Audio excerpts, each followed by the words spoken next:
Greetings, members, one and all of the Salivation Nation. Get ready for more expensive silver. Let's explore.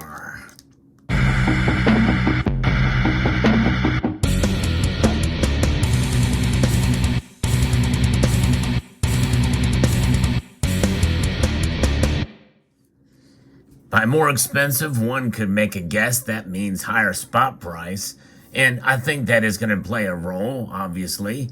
But I also feel that we're going to see more expensive silver because of higher premiums. And that is going to be because of inflation and higher demand. And we've not fully recovered from the supply chain issues. I think some of that is still rearing its ugly head as we ease our way out of this pandemic, moving into the endemic phase. But it's going to take some time. But nonetheless, higher prices for silver all around. And I think one of the biggest drivers for it is going to be this increased demand. And we've been here before. We've seen it before. During the pandemic, as the most recent in 2020, we saw premiums skyrocket, really outrageously high for many of us, especially considering what's going on. And that's before really there was this big inflation that we're seeing now. But couple that with inflation, I believe we are seeing new normals now, and we're going to see a spike up from those normals again with higher prices all around for silver. Now, I don't make this video to necessarily say you should buy silver now before the premiums or the spot price goes up, because obviously silver is very volatile. Right now, as I record this video, silver is nearing $24 an ounce.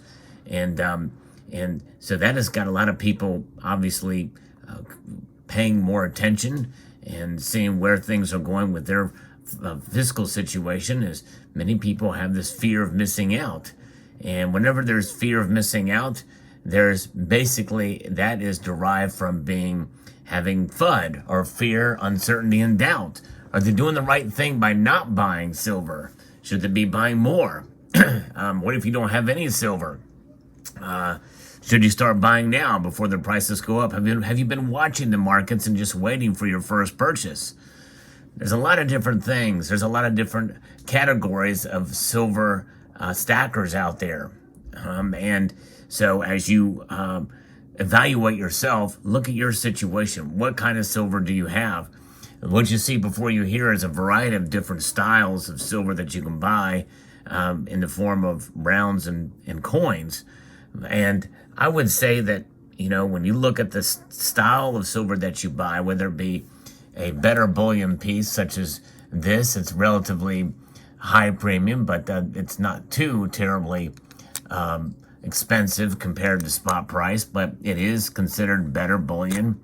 And then you've got other pieces like your constitutional silver, whereas most cases like this, like the 1964, this is actually approved, but you can find high-grade 1964 Kennedys for a fixed price above spot, which isn't too bad. The cost for these is relatively low, but still pretty expensive.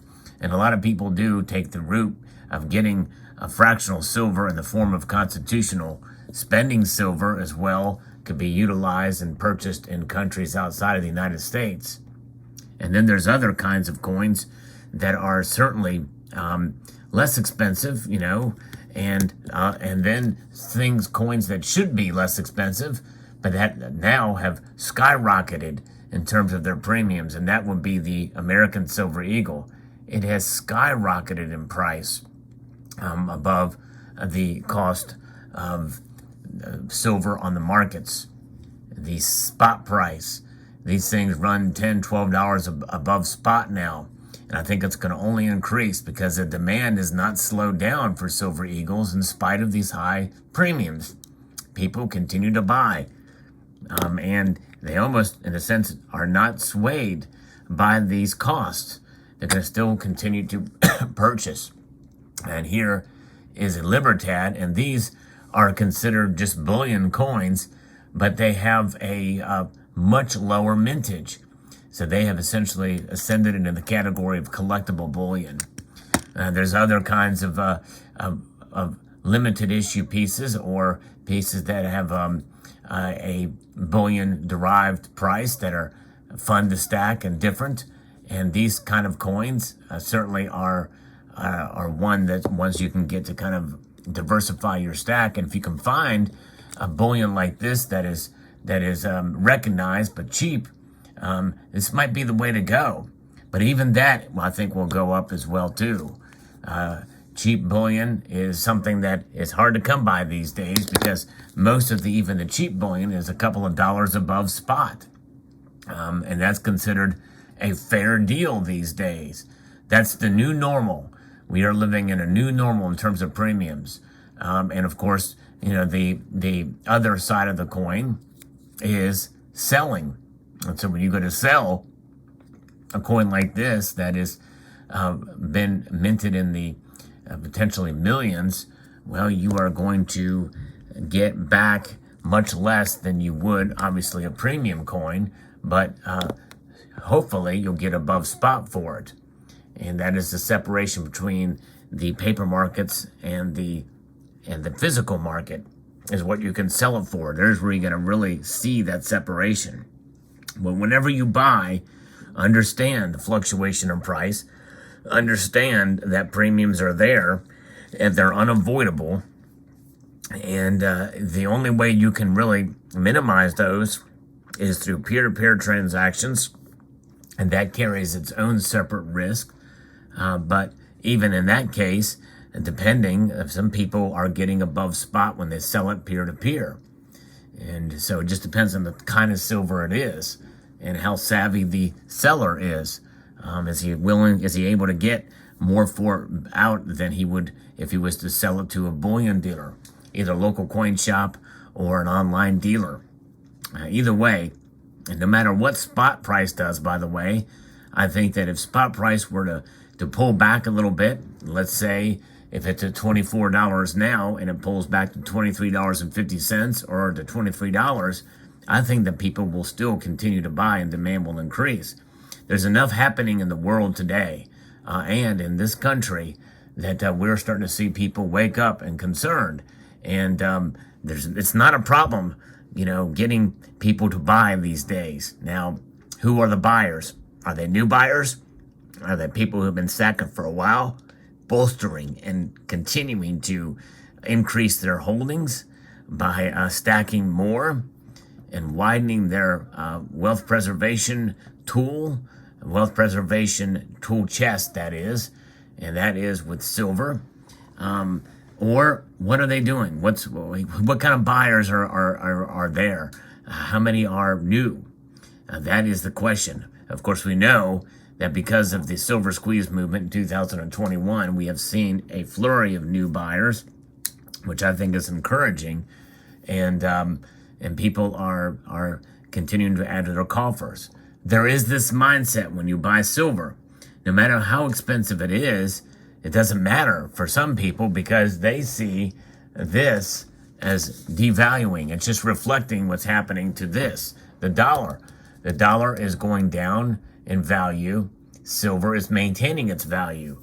That maintenance of value for silver may not be fully reflected in the spot price, but it is reflected in the buyback price. And that is the difference. And that buyback price is really where some people should be focusing. Even if you're not going to sell it for some time, that's where you really value your silver, is the buyback price. And that's going to vary depending on the bullion dealer. I think we are at a transition now with increased demand. I've already seen it from one bullion dealer who is actually increasing their minimums now to buy. We might start seeing that again very soon.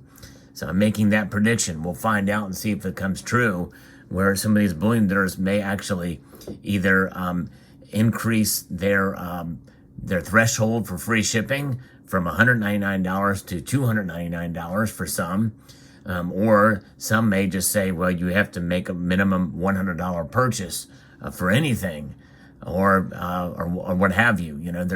They're going to try to consolidate the orders as much as possible so that they can handle these transactions. But it's going to be interesting to see. This is an interesting time of transition. and we'll find out where things go. Even though the price of silver, yea, though it has increased in recent days, it is, at least right now as I'm looking at the charts, which again, you're seeing this video a day after I'm recording this video, but it is not performing as well as gold. And the ratio between gold and silver is almost back up to 80 again. But nonetheless, there's a lot of people out there who just don't care about the spot price.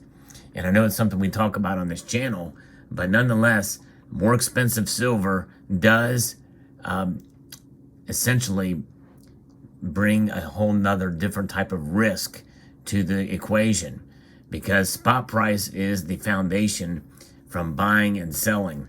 And as long as you can get back above spot price and there's enough of a difference in a spread between them, like for instance, if you are buying Silver Eagles and spot price doesn't change in the next 6 months and the premiums kind of stay where they're at and you're spending $10 above spot and you get $4 back above spot if you were to sell it, you've lost $6 for that transaction, right?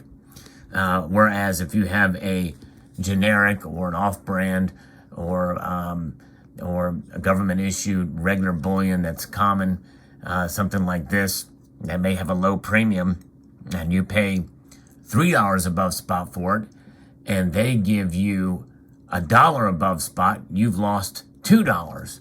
Now, we don't want to lose anything, but you are essentially gambling. And the price differential between gambling between a Silver Eagle and a privately issued round or a government issued common round such as this, you are going to see that differential. You are essentially hoping that the spot price will increase so much that it will make up for that difference so that you get it back. But again, that's just one scenario that could play out. People stack silver hoping to preserve their wealth, but you got to understand, premiums do provide a risk, and this sets itself up for a risk when we see the premiums continue to rise, and I think that's what we are going to see. We got to get ready for expensive silver at a whole new level, and that's where we are at. Let me know what your thoughts are in the comment section below, just sort of in a discussion here. I want to extend a multitude of gratitude to you all for taking the time to watch this video, and to encourage you to please rate, share, comment, and subscribe.